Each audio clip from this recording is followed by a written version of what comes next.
All right, beautiful people. Welcome back to the BirthFit Podcast. I've got an awesome guest on the show today, somebody that I tried before. We pivoted, we rescheduled, and the stars have finally aligned to allow us to be here to speak, to connect. But before we dive in, let me just tell you a little bit about her. And then obviously you can hear a little bit about Alyssa Seeland, the founder and CEO of Bone Broth yourself. She's the founder of Bone Broth, which is a really cool company, regenerative. You can correct me if I'm wrong, but regenerative sourced herb infused bone broth. So if you haven't heard of it, it's on the shelves. You can find it literally at most grocery stores in Texas now, which is super cool. Or you can order it online. And this is one of my favorite postpartum gifts to order. I don't know if I told you this, but one of the things I do postpartum, if somebody's not close to me, is I just order them the 4 pack. I think you have a 4 pack, 4 or 6 pack, but I literally order them that and send it because I don't know if somebody's making them bone broth or not. And if they are, just not anywhere doing the line in program or this whole sacred month is new and nourishment is new. This is a really cool, simple introduction to, I would say, slowing down. So that's one of my favorite gifts. But anyways, yeah, Alyssa, let's hear from you. Who are you? And let's definitely talk about your births and everything else. But what are the many hats you wear in this world? Yes, so yes, as you said, I'm the founder and CEO of Fond Regenerative. We make regenerative bone broth, tallow, duck fat lard, and try to make ancestral foods easier for the modern life by supporting the farmer and also giving the moms a leg up. If you don't have time Mm. to watch a pot for 24 hours or render your own tallow, you can buy ours and know that it's farmers market quality. I Awesome. had a health crisis, Lindsey, that just started this whole thing. It was actually after, well, also I'm mama to 6 boys. And That's that a is huge role. that is my favorite thing that I get to do. I love fun. I love what we've built. A lot of what we've built is for them, right? And for the Mm. future that we want for them to have. And so, but my health journey really started when I was pregnant with our first. And so, I was always sort of health adjacent to things growing up. I loved being Such outside. a good phrase. I Yeah. was making, soups and perfumes, and my parents were like, "Wow, what are these biohazards?" But I love, I was just drawn to that as a kid. And then there's a lot of noise, right? I was an athlete, which is great. I loved that I was able to do that. Yeah. But there's a lot of noise in your life. And so when I was running the marketing department for a financial tech startup in Boston. I was eating like cappuccinos and raspberry scones was like the diet. And my husband and I found that we were pregnant and we were like, okay, we have to take this health thing more seriously. And one of the reasons that happened was the midwife that I was seeing out there literally said, "Hey, I know you're excited, but you're concave. You are not going to keep this baby to term unless you actually eat food." And Dang. And this was in Boston. yeah, it was Wow. discouraging to hear at the time. It was shocking, but I look back on that and she's right. I mean, if we have to feed ourselves nourishing food, especially when we're in such a high output, um, like you say, pregnancy is a truth teller. And, Yeah, it's a and revealer, huh? yes, it's a revealer, and we need to be making sure that we're nourishing these bodies. So I had been given books for our wedding that I'd never used, dusted them off. They're Nourishing Traditions, Mark Bittman's How to Cook Ooh, Everything. Like he teaches you how to cook scrambled. I mean, for someone who just had never made their own food, it it's was such such a a good great start. tutelage. And we moved to Texas for my husband's job. I found a birth center in Texas. That's where I would have all my babies, and it was such a Ah, beautiful part of our story. But as you know, Texas is spread out. There's not a lot of places you can go without a car, and so this Boston couple moves with one car to Texas, and so I'm at home most oh my days by God. myself without a car. And so it was just like the best cooking school ever. I cooked Ah, all day, every day, nourished my husband and I. And was really learning how to do some of these things. And it wasn't until 5 months postpartum with Ezra, I did have him to term, beautiful 9-pound baby boy in the birth. Ah. So did you change your whole eating habits during that pregnancy? Yeah, I mean, I would say I Dang. didn't really eat before, which doesn't sound great, but it's like, I was just eating whatever. I mean, seriously, Yeah. I never thought about nutrition. I did not think Yeah. about what I ate. I would have like kombucha and think I was pretty healthy. Okay. That was your vitamins for the day. Right. Yeah. Like, I'm doing great. I mean, at least drinking the kombucha. And so yeah, just fell in love with food, but I wouldn't necessarily say that I was like health conscious. I just fell in love with food and like, okay, this, I need to eat. And had a beautiful baby boy, and then I could tell something was wrong. And went to Ah. several doctors, and they literally, I'll never forget, this nurse practitioner was like, she made me write down everything I was eating, and she said, we just need you to get sicker before we know what's going on. And I was like, Ah. I don't want to get sicker. I knew something was wrong. I ended up having an emergency surgery. I had an appendectomy just due to chronic health issues. And in the post-op, the surgeon says to me, you have to have your gallbladder out in 3 to 6 months. And I was 23, just had my first baby, moved And across the postpartum, country. yeah. Yeah. Like, I was like, this cannot be the trajectory of my life. And so that's when I started really diving into what does it mean to heal the gut from the inside out? Like, not just eat Mm. food, but how do you eat food in a way where it nourishes your body? What do you need to eat so that that can happen? And of course, that led me to bone broth. I mean, bone broth spans cultures and centuries. It's been a part Yeah. of the postpartum routine, like literally for, I mean, I think since women have been giving babies, right? I mean, we have Yeah. documented, and it's so It's beautiful in every culture. Yeah. that this humble food has been nourishing us all through these years, but it fell out of the modern diet. And one of the ways that it fell out is, you have this convenience culture with food where like I can go to the store and buy a chicken breast every day. I don't have to figure out what to do with the feet. I don't have to figure out what to do with Yeah. the carcasses, right? Same with beef. I can buy a ribeye every day if I want to. I'm not figuring out how do I use the hide and how do I use the knuckle bones and how do Yeah. I use ossobuco and what am I doing with all this fat? And so there were these natural ways that we used to use the whole animal that, time just forgot, right? We lost to convenience culture. And what we lost in that was so we gained time back for like leisure, but what we lost was like just this vital life-giving nourishment. And Yeah. so I went on a bone broth diet. I felt better than I felt my entire life. Like I didn't know you could feel like that.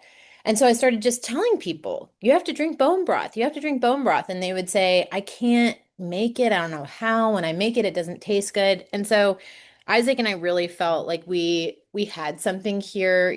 I've always had the entrepreneurial bug, but to be able to do something that I knew would bless every person that got it, like that's where drive meets mission. Yeah. Yeah. I'm not just going to do something. I want to do something that helps people and that every time they have this product, I know it's going to nourish them. So 13 years later, I still have my gallbladder. That's awesome. When I refused the gallbladder, I haven't told this story before. When I refused the gallbladder surgery, he said, well, by your third baby, it'll be out. You're like, okay, try me. Because I know that's the little bit of like the fiery side of me, Yeah. because there is a hormonal tax on the gallbladder and that is real, but you are able to navigate it. And that's the hope Mhm. that I want to give, mamas is like it wasn't that my body wasn't hurting, it was. It Yeah. was. But I was able to through this nourishing food, using food as medicine, right? Able to heal that. So that was the start of the journey. We brought five coffee crafts of, bone broth to the New Braunfels Farmers Market. We'd made all these jars in a commercial kitchen. I mean, we just jumped all in, and my husband was like, "Oh Lord, just don't let her be crying when I pick her up." Like that was it. He was just like, he picks me up. I have this huge sign that says sold out.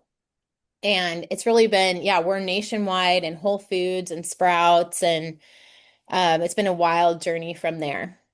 Wow. Okay, so back it up a little bit. Yeah. Before, I want to start first. How the heck did you go down the midwifery route being in Boston? Because Okay.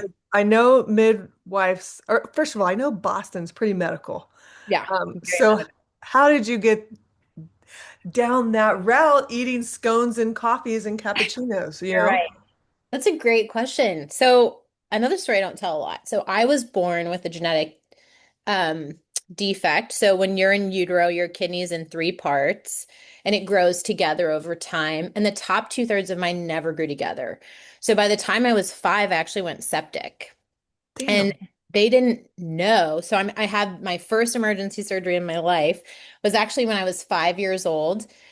The surgery was supposed to take 4 hours. It took 14. My parents thought I'd die. Oh, I mean, it was just brutal. But this would come, we see these moments of crisis in our life as like, and they are. Like you can have this like cavernous lost moment. Like I thought I was gonna die. I was five. I remember like I'm trying to blow in this breath thing, and they're like, she's gonna get pneumonia if she doesn't blow in it. And I'm like trying for my, little 5 year old yeah, life to just like try to blow it and I can't. And so I have all this trauma from this yeah, experience, but through that trauma comes the gift of, well, I'm not going to bring life into this place where I almost died. yeah. I I'm not totally going to go resonate with there. that. Yeah, I actually am okay if other people feel okay there, yeah. right? If you feel safe there, that is not me. Don't make me go there. And Hmm. my husband was just so supportive of that. And he was, I really credit him with just trusting my intuition and just like, yeah, you're not going to feel safe there. I already know it's going to be a bad experience, right? Even if the doctor was great, even if they Yeah. did listen to me, I was not going to feel safe there. And so that's what made me pursue midwifery in Boston. And Yeah, then I was actually able to give birth in Texas because I found the family birth yeah. center in New Braunfels. And it was just so beautiful the way these midwives cared for me. They literally gave us a refuge when we had no home. Like we had a Oh, home, obviously, but it made us feel like we were being caught. We had no family in yeah. Texas. All of our family was literally in Chicago or Seattle. We were bringing a baby into the world. Didn't even have an ultrasound because I'm moving, right? I didn't even have an ultrasound until Ezra was like 7 months old. I'm like, I hope things are going great, right? Because it was 7 months. so Yeah. it was so hard we were moving, Isaac was applying for jobs. It was such a stressful time, but we really found a home and like a resting place, Cool. this birth center. And so after we had that experience, it was very empowering. And I mean, we had all the pressure, Lindsay. I had family members calling my dad, like, you can't let her do this. She's gonna die. Um, To not give birth in the birth center. oh yeah, like you have to put a stop to this. I had tremendous amount of pressure. And then by the end, this is where like sometimes these pioneer mamas, we just have to take some of the hits. My little sister just had a VBAC in the same birth center that I Just gave now. in. No, he's Clark's almost two, but she Okay. she, recently had a VBAC in the same birth center after having a really hard first experience with a Oh, cesarean.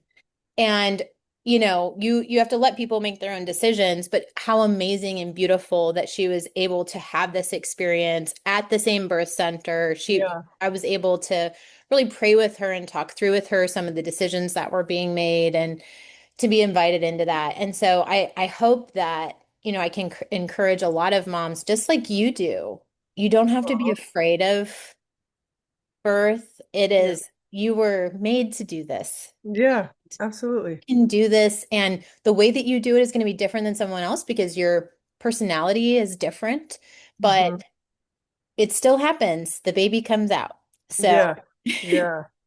It's gonna happen one way or another. yeah, yeah, Oh, that's okay. Thank you for sharing all that.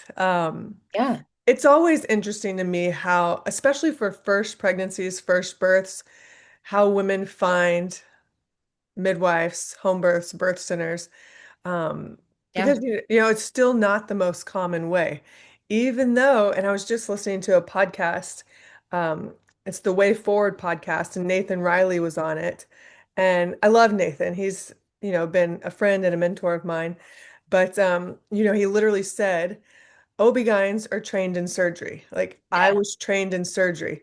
Yeah. So when a mom comes to him and is like, "Hey, I want you to be at my home birth or I want to do a vaginal birth," he's like, "I'm going to refer you to a midwife because they're trained in physiological birth." Yes. Yes. And that for us that have kind of like gone into the birth world and seen the other side, it makes so much sense.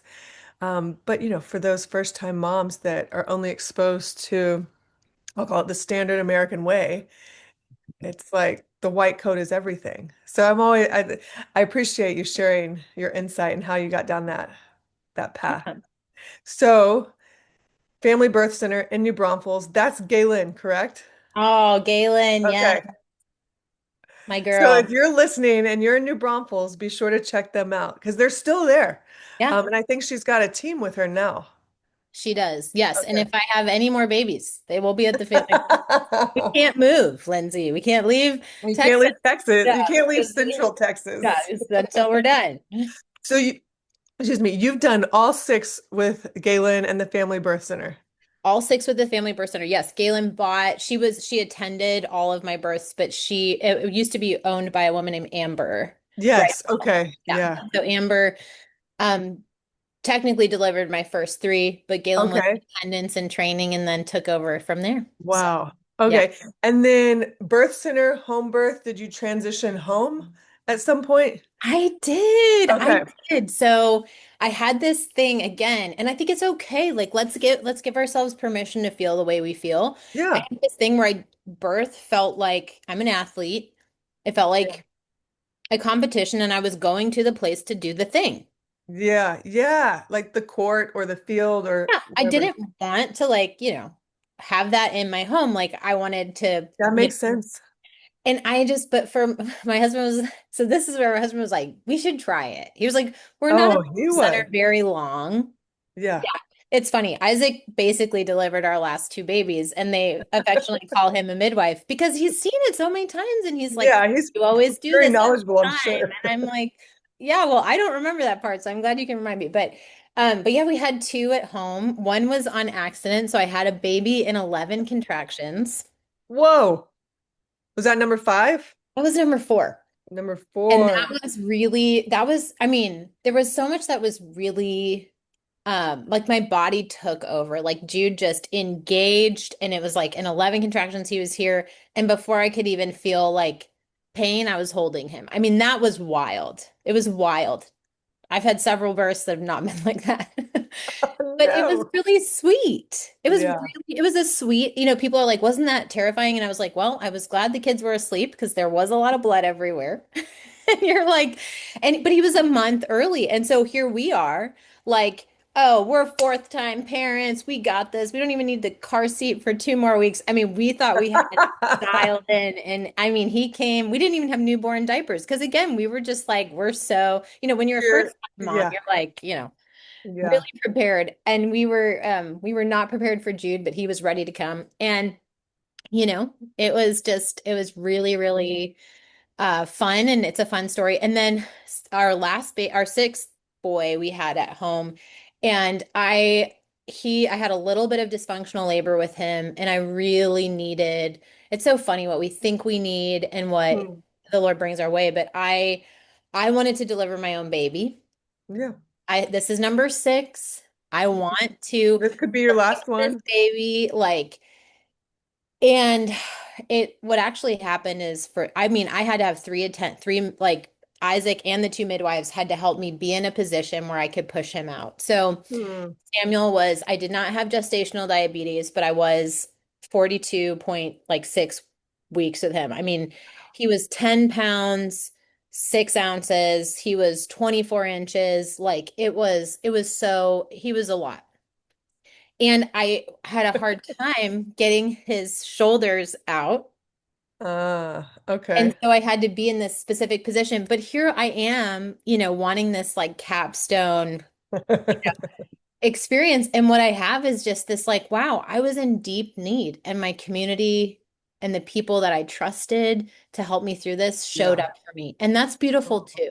That's Heck yeah. beautiful too. Like I was held, things didn't go the way that I thought. And Isaac said, he was like, I have no doubt you would have had a C-section if we were in the hospital because I experienced there was like it was hard. We had to get him out. He wasn't coming out. I was pushing, he was going back up. I was pushing, he was going.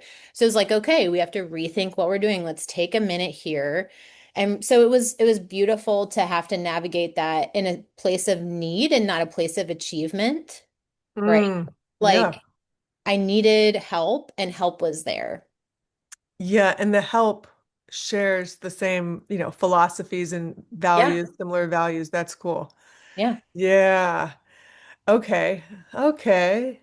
That's okay. Looking at all six birth experiences and pregnancies, and even the first month postpartum or first 3 months, like the fourth trimester, what do you think, and maybe it's specific to you, what do you think were some of the overarching themes, Yeah. that you had to learn or that you had to practice, lifestyle practices? I mean, you touched on one, nourishment, but Yeah. what do you think carried you through those motherhood transition chapters?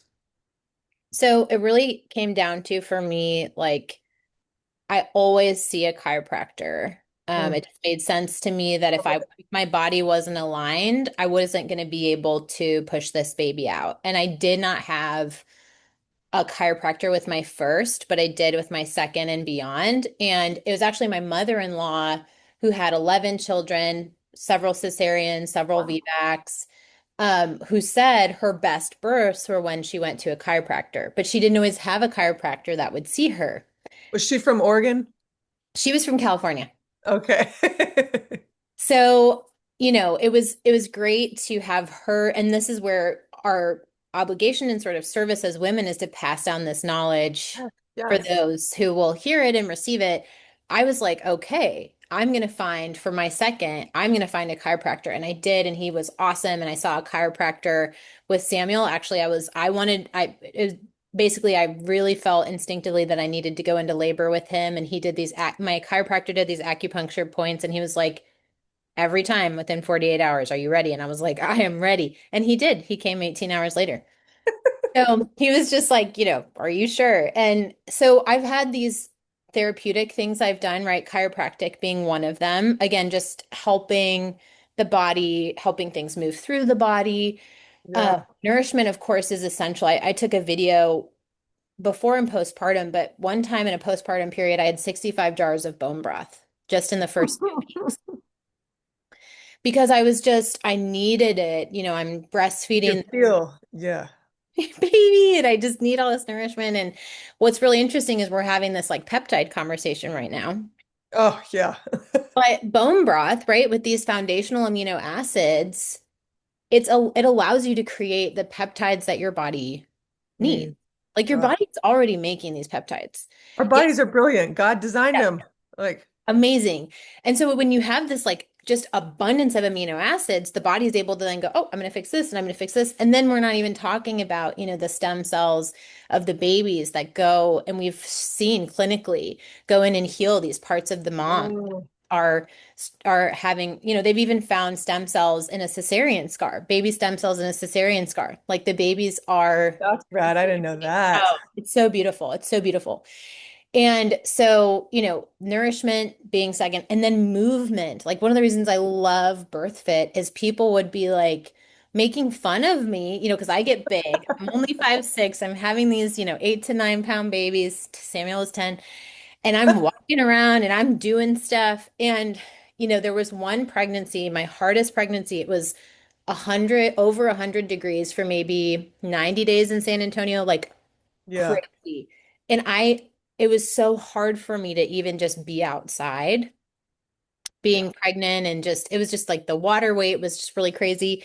And that was, again, would be my hardest pregnancy because it was the one that I moved the least. And I started lifting weights and I started Mm, doing other things to do it. And so movement has been so important. I mean, we would walk like minimum 3 miles a day when I wow. was pregnant because if I couldn't do other things or, Yeah. I'm not much of a wasn't much of a weightlifter, even though I do it a lot now. But, it's just, I felt comfortable doing that. I enjoyed doing that. My body liked doing that. And so movement's really crucial. Pregnancies that I've seen you know, there's a lot of factors, obviously, but movement in general is a good indication, right, of the Yeah, health of the pregnancy. And, absolutely. so that those are the three things. That's awesome. Question about length of pregnancies, because you mentioned one was a month early. My baby girl was a month early. Um, Okay. and yeah, we were like still had things in boxes. As Yes. first-time parents, we did have diapers, but Yes. we didn't have we didn't we were supposed to buy a new car. I was still driving around my 2009 Corolla that was paid off. Yeah. And oh my God, we were so unprepared. But what do you think? Did anything Yeah. contribute to the 42 weeks, the 36 weeks? Because it sounds like you had quite the variation of pregnancy length. It's interesting because most of my babies went to 42. And again, we had dysfunctional labor with Samuel, so he's our outlier. But I've only had kids on the 7th or the 30th Dates? dates. Wow. People don't believe me. I'm like, no, look at their birthdays. So, except for Samuel, who was, born on the 10th, and we think he was supposed to be born on the 30th. Who knows? I mean, he came when he came. But the reality is, I think when there's intervention, we don't necessarily see these patterns. Right. But my body is very cyclical. It goes on a cycle, and that cycle, I only had babies on the 7th or the 30th. And so there was, I usually went to 42 or it was like 38. So that was Okay. kind of what Yeah. we noticed the pattern, 42 or 38. So I had two So that, your midwives are like, stand by at 38, yeah, stand by at 42. that's exactly right. Like if I didn't go at 38, they were like, girl, you got weeks. And I was like, no, but yeah, I mean, so it's just funny the way that we were able to track that. And Yeah. because I've had so many and, I've never been on birth control and I'm not Never. never in my life. Yeah. Wow. So I have not had like a cycle interruption. My cycle's been the same. Whoa. I still have like my period on the same day as I did, when I was in 7th grade when I got it. That's There's beautiful. like a That's, little bit of shifting, yeah. you know, Yeah. but I mean, yeah. Wow. I, it's crazy. Just we can do a whole episode on birth control and everything, but it's crazy to me how people are like, oh, there's an infertility crisis right now, and everybody was put on birth control I don't 30 know. years ago. I was like, how is that not obvious? But anyways, like even without your body navigated and had the memory in there, for you to Yeah. restore it come the nourishment piece. That's super cool. Oh, all right. So we have variation in length of labor. That's cool. Rhythms, cycles. You mentioned one was like 10 contractions. Yeah. Yeah. So Yeah. 11 contractions. What were the others? How did they compare? Yeah. So my first and my sixth were really similar. Uh, Oh, they, for a variety of reasons, and I don't, and again, maybe it's the cycle. Like maybe if I yeah, continued to have babies, I would be like, yeah, my seventh was similar to my second. But my first was a very classic first time labor that I've, seen. It was a marathon. It was like my midwife, I called her and she was like, go home, kind of thing. go rest. Um, but they eventually did, let me come in, and it was like a 24-hour labor, 4 hours of Mhm. pushing. Okay. It was a lot, and I was Yeah, really exhausted by the end. And even though I felt well prepared, my body went into shock afterwards, with the yeah, shakes, and so I think there's only so much you can learn. yeah. But you don't have to be afraid of that. It's okay. Like So again, good. it's okay that you're not going to be able to learn everything before you do it.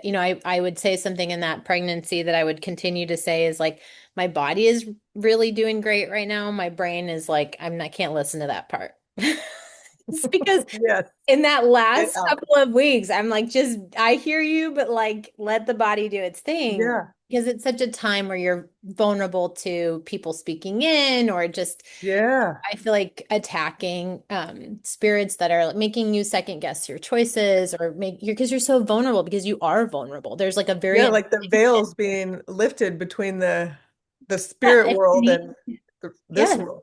And you need to be protected and you need to Yeah. feel safe. And so we really protected the voices that were allowed to like speak into our life at Yes. the time, every time, every time. So we actually, um, yeah, it's continued to be a thing where people are like, so are you going to do it in the hospital this time? Are you just going to like be normal, you know? And I'm like, It's no. amazing that people still say that, especially after six. Oh my God. I'm like, no, I'm gonna do it the way that I've done it, right? And that's okay. Like I get that people who haven't experienced it and they've only experienced that, like we have people that we love who had a positive hospital experience, and I rejoice in that for them. Like I'm Yeah. so Yeah. happy. I'm so happy that they have that. But that, that's not the path that we chose. And so, um, I forget what your question was, Lindsay. I got on a tangent there. The different lengths of Oh, labors. yes. Okay, and then yes, my second was very fast. We set the birth center record. I was in there for a minute and 29 seconds. They're like, "Can you walk up the stairs?" And I'm like crowning as I'm trying to walk up the stairs. Um, so he was really fast. So it would kind of alternate. And then my third, which was, I don't have a third favorite. I don't have a favorite child, but I have a favorite labor. And that was it. Like it was just really nice. It was like from 7 p.m. till like 10. And Mm, it was, I kind of knew what to expect. I'd had a long yeah. one, I'd had a short one. Yeah, it was just great. It was a really beautiful experience. And then fourth one again, very quick. Fifth one, beautiful labor, second favorite again. In the birth center, I think I labored for similarly like from 9 in the morning till like 11. We were home by 1, like just really. Yeah. And then, six was really, really hard. And I think there's other things, Fond in my sixth pregnancy, Fond experienced a fire, like 2 warehouses I burned. was going to ask what stress was like during that pregnancy. Yeah, and we had two predatory lawsuits that happened during that time that ended up like, I mean, they didn't go to court or anything. We were able to work through it, but it was just like, and I couldn't, I was in a moment where I was like, I know this is affecting me. I know this is affecting the baby, but Mm, this is happening. yeah. Can't just wish it wasn't. I have to, like, one of the things that I say is I've also had 3 miscarriages. Mm, One of the things that I say, especially to women who've experienced loss in pregnancy, is like the only way is through. absolutely. Yeah. And because actually, if you don't go through, you get stuck, right? And Yes. you need to go through. And so it's a loving thing. Just like when you're pushing on the placenta at the end and you're like, don't touch me, I've just had a baby. And it's like, no, we need to go the full way. We need to get the placenta out. We need to go all the way through. Like it's very similar, the only way is through. And so I have a lot of, even today, there are things that Samuel just very candidly, has some anxiety. Hmm. As a 2-year-old, he's, delightful and wonderful and has like a total phobia of water. Um, Mm, so I share that to say, I know that circumstances weren't perfect. I couldn't control them. That's okay. I yeah. have peace about that, and there's grace for that. And so whenever Mm, he's feeling anxious, I just, maybe a different, if we hadn't gone through that together, because we were in that situation together, I might get annoyed with him or be like, why is this boy always crying? Or, yeah. I just love on him and I'm just like, I see Aw. you and I love you and it's gonna be okay. And so hoping to help rewire his brain too to feel more safe and more calm. But no doubt it had an effect. And there's sadness about that. There's also life is Gotta grieve it. dramatic Yeah. sometimes. Yeah. It just is. And I would rather have him here and be here and have had to go through that difficult pregnancy and delivery with him than have him not be here and, Yeah. we have to work through the stuff. So, That, thanks for sharing that. Yeah. Because like it's you going through all your birth experiences and sharing that, and then sharing that you had stress, Yeah. and it was unrelated to the health of the Yeah. pregnancy, but it does influence a bit of, the pregnancy and the birth, and you probably had to work through some of those emotions that were Yeah. stored in the closet. Yeah. Yeah. Yeah. It was weird. It was like the first time yeah, it was the first time that I was like, oh, this is hard and my other life is hard. Like it was hard at the same Yeah. time. I was like, Yeah. ah, you know, and Yeah. but my husband was very faithful also to listen to me. My Oh, midwives were really faithful to listen to me. Like, why are you scared? Why are you sad? yeah. And so I think we need to, like, my encouragement is to a mom that might be afraid that she's pregnant or might even be like, I don't want to be pregnant right now, Yeah. to face those things. I know if like that can feel shameful, that can feel like Yeah. The shameful thoughts. I don't want to even share this with someone, but like Yeah. it's okay. It's okay to process that and to work through that because there is another side. Mm. There's a reason, right? And then we got to work through that and get to the so yeah, so Samuel was, he's a beautiful person in my life. His name actually means the Lord hears. Oh, Because so much of his pregnancy was filled with outside suffering, inside suffering, but I yeah. felt seen, I felt heard, I felt cared for. And that might end up being so much more important in my life and in his life than if I just had a non-eventful pregnancy that I achieved the way Yeah. I Yeah. wanted to. So, Oh. Ah, such this is going to be the best birth story episode because we have all this spectrum of births.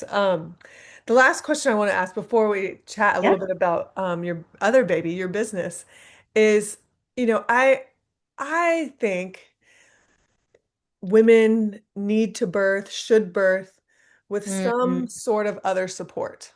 I love free birth, and I think that's, you know, may be appropriate for very few.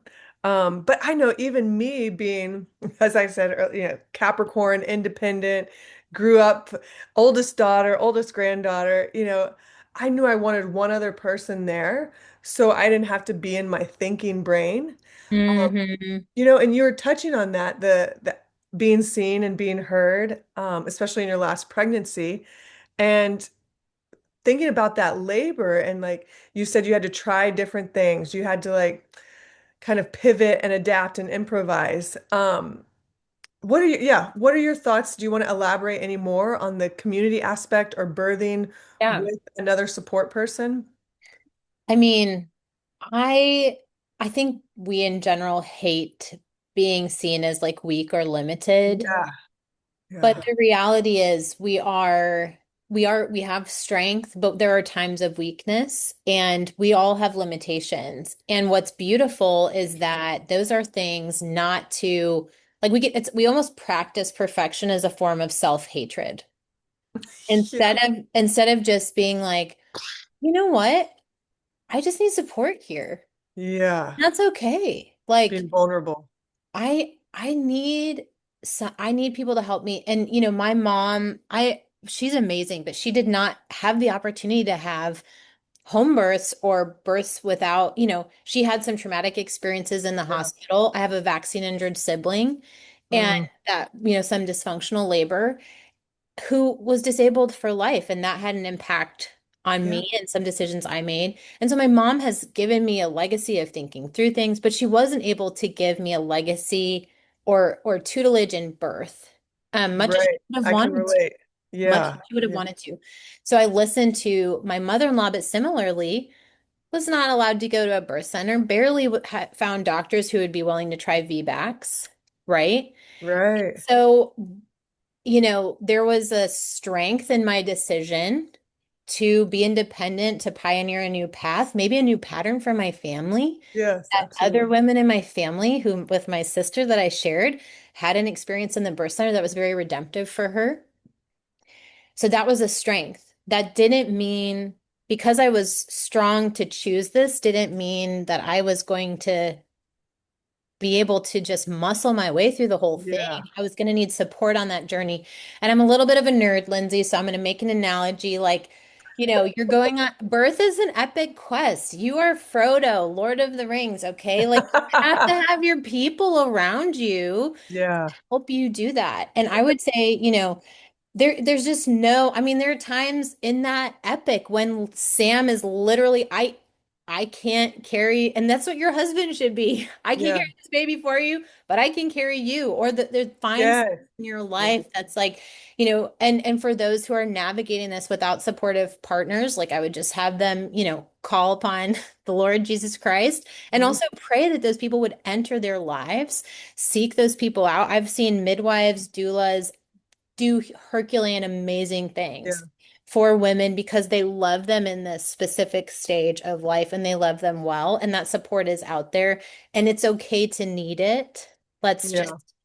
hear that inner child and the things that they need. Let's listen to that and also support them. So I think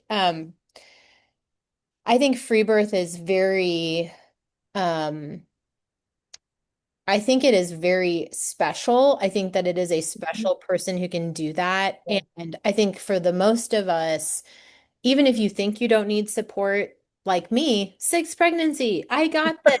I want to have this, that Yeah. was just so different from the reality of that. Yeah. Birth is And unknown. just really grateful. Yeah, that I had that support. So, That's awesome. Thanks for sharing that. Oh, okay. Let's shift gears just a little bit. I mean, fawn bone broth is definitely a yeah. baby. It required lots of labor, long labors.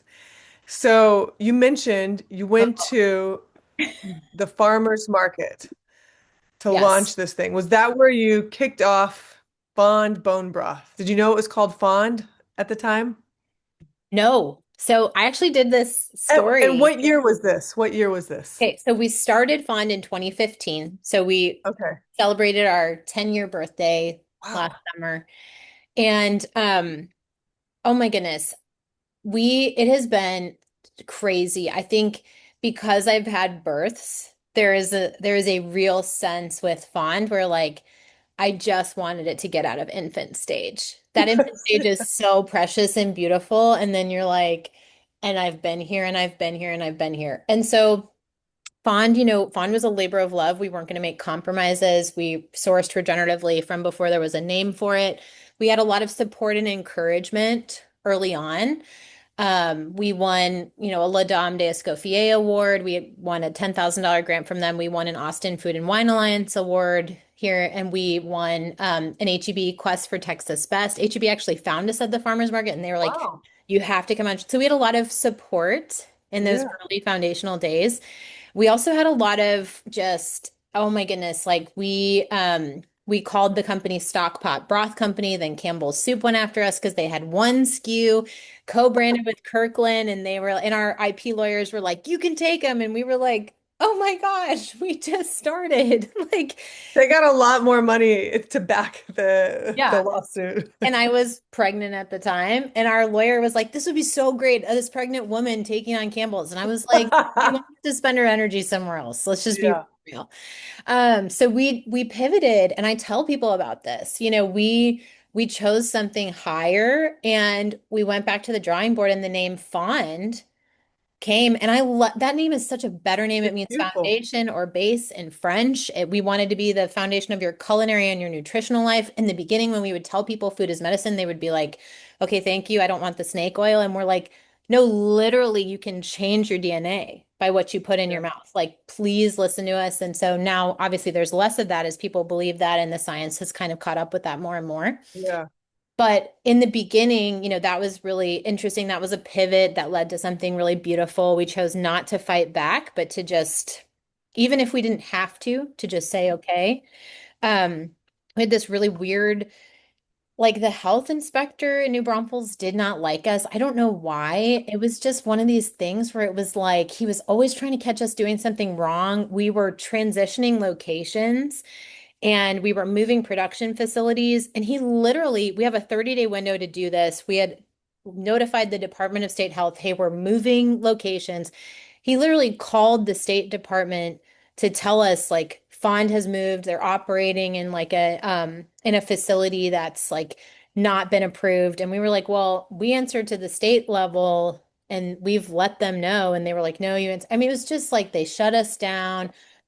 We had to find this new kitchen. Meanwhile, like, we're not hurting anyone. We're not doing anything. Yeah. Like, this is literally just like because the permits didn't fall in the right time. And so we ended up manufacturing for a while at um it's called anyway, we ended up manufacturing for a while at this beautiful little veterans kitchen. They had a commercial Mm. kitchen and they were like, "Oh, government bureaucracy, like get in here." The Department of State Health literally the day that they shut us down at the location that was unverified, again, like due to paperwork, came and toured this facility with us. They were like, okay, yeah, we approve you right now today to manufacture in here. I mean, the ways that Fond has just had lives like and has been shut down, but then not. I mean, it's just insane what you have to go through. And then we finally get our own commercial kitchen and we are bumping. I mean, we are just rocking and rolling. And the bone broth was refrigerated at the time because the Department of State Health wouldn't allow us to run the testing to prove like you have to use one machinery. And if you don't use that machinery, you can't do it. So we were doing it the same way we'd always done it, but we couldn't technically sell it shelf stable. So it had to be refrigerated. So we make all this change. And June 19th, 2018, HEB, Central Market, and Whole Foods we'd all been trying to get on shelves, and they were all like, there's not going to be a future for refrigerated bone broth. So we were like, okay, I guess this was a fun experiment. We let our staff go the next day, Oh, severance. We were like, we're sorry, like this just isn't, it's not viable because it's not viable if you don't run at a certain level. yeah. And 2 days later, this boutique French bone broth maker reaches out to us and is like, would you ever want to make your bone broth shelf stable? We'd love to make your recipe.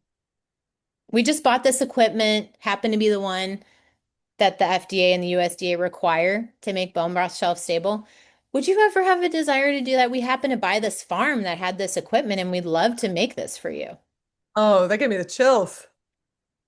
So all of a sudden there's this second life or third life or whatever you want to call. I mean, it was just Yeah. crazy. And so we called HB and we were like, if we can make this shelf stable, do you want it? And he was like, I want it by December. So we launched with HEB with this shelf. We went out there, we trained them how to this day, they make the same recipe we made in my kitchen all those years ago. We trained them on our recipe. They make it the exact same way. And what that allowed us to do is to really run the business and raise the family and not always be in the manufacturing facility.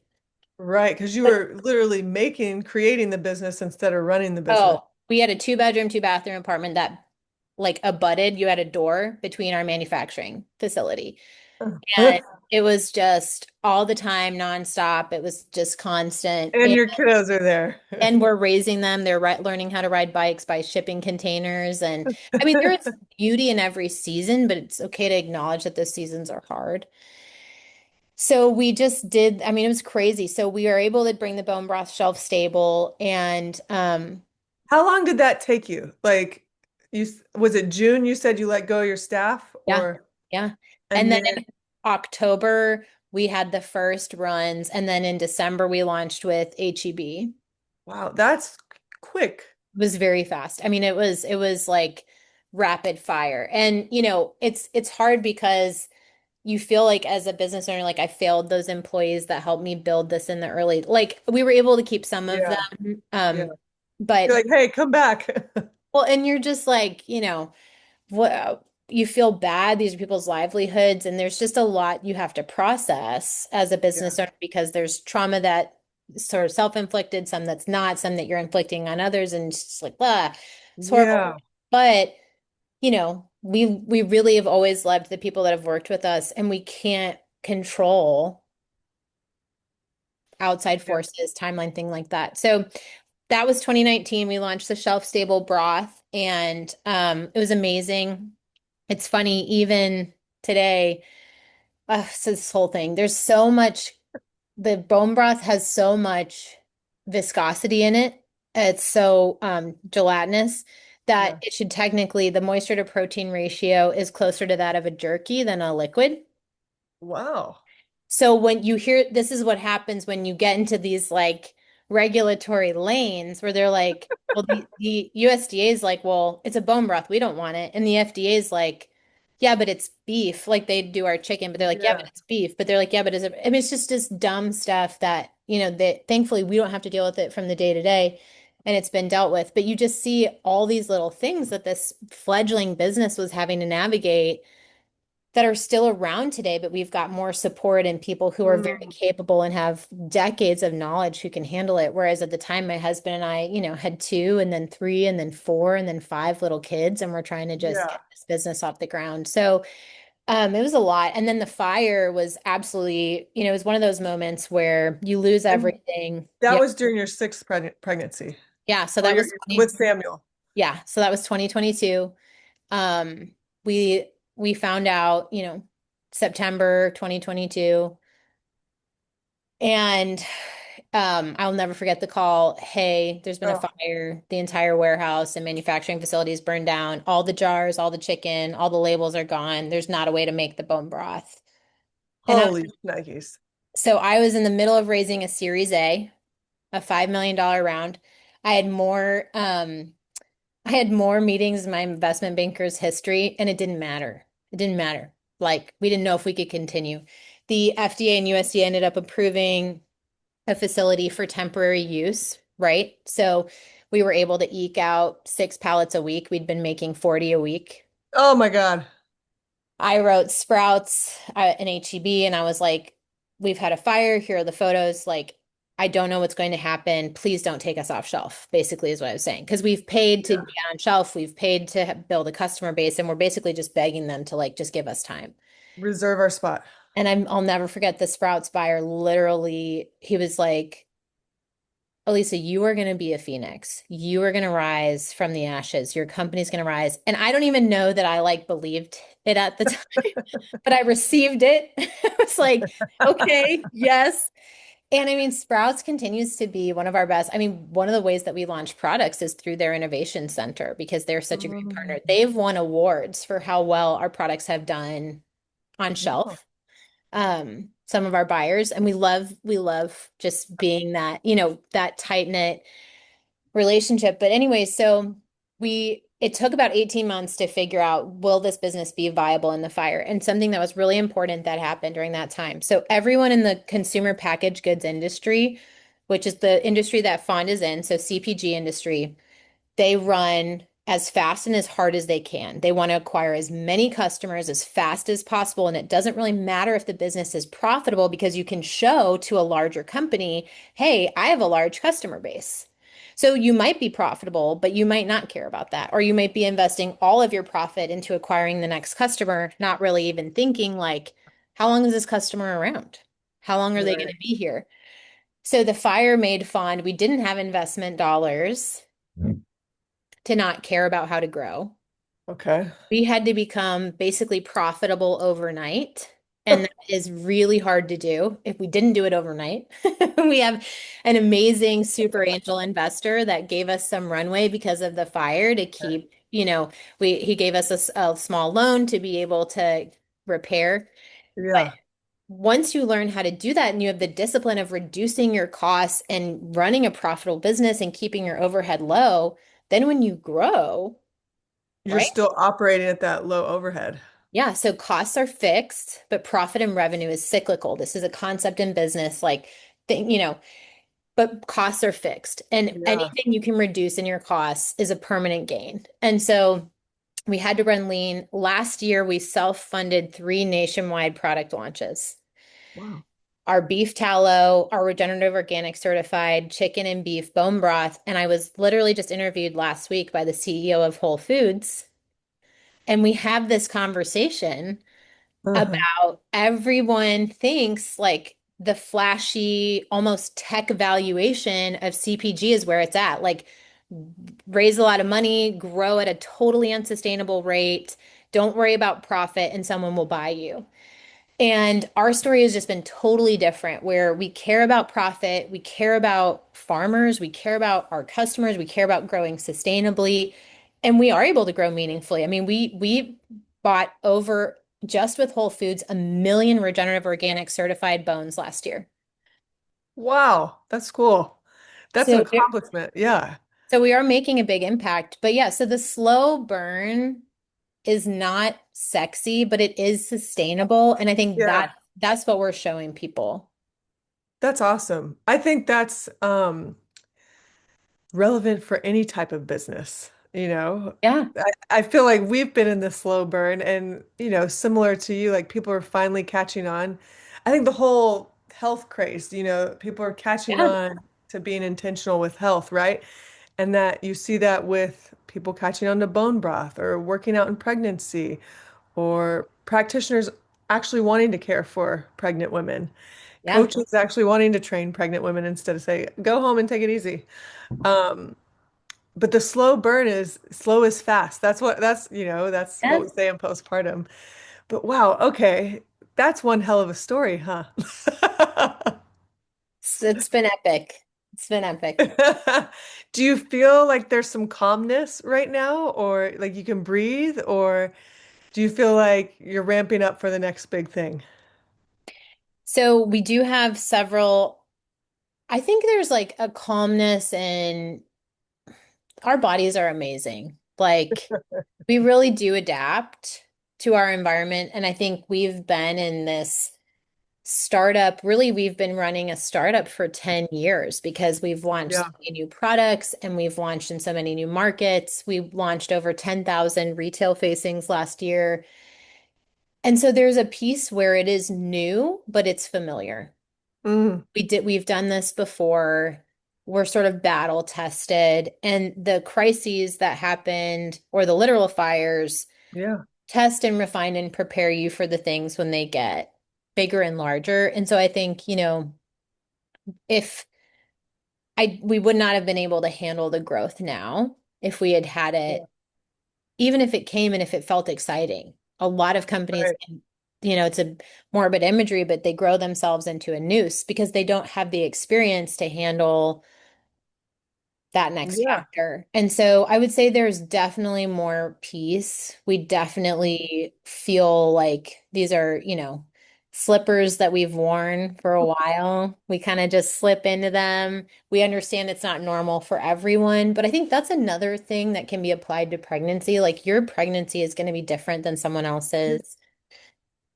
Like get comfortable in your shoes. Mm, Comparison is the thief of joy. And I think that's a lot of what if I look at another business and I don't know all the ins and outs of their business, but I'm making assumptions. right. And I'm like, Right. how are they growing faster? And how are they figuring this out? And then I'm just focus on you and doing what's before you well. Yeah. And then it's because yeah, there are going to be times when people may have an easier pregnancy, but maybe there's something going on in their life. Or Right. maybe, I don't know, or maybe you don't know things. Like that's what Right. happens to me where I'm like, oh, I didn't know they were dealing with that. I feel bad for making that assumption. So it's, Yeah, you don't know what battles yeah, they're dealing with at home. yeah. Okay. How did you know not to quit? How did you know not to throw in the towel with fond? How did you know that is it truly is God's calling for you and your family, Yes. it sounds Yeah. like.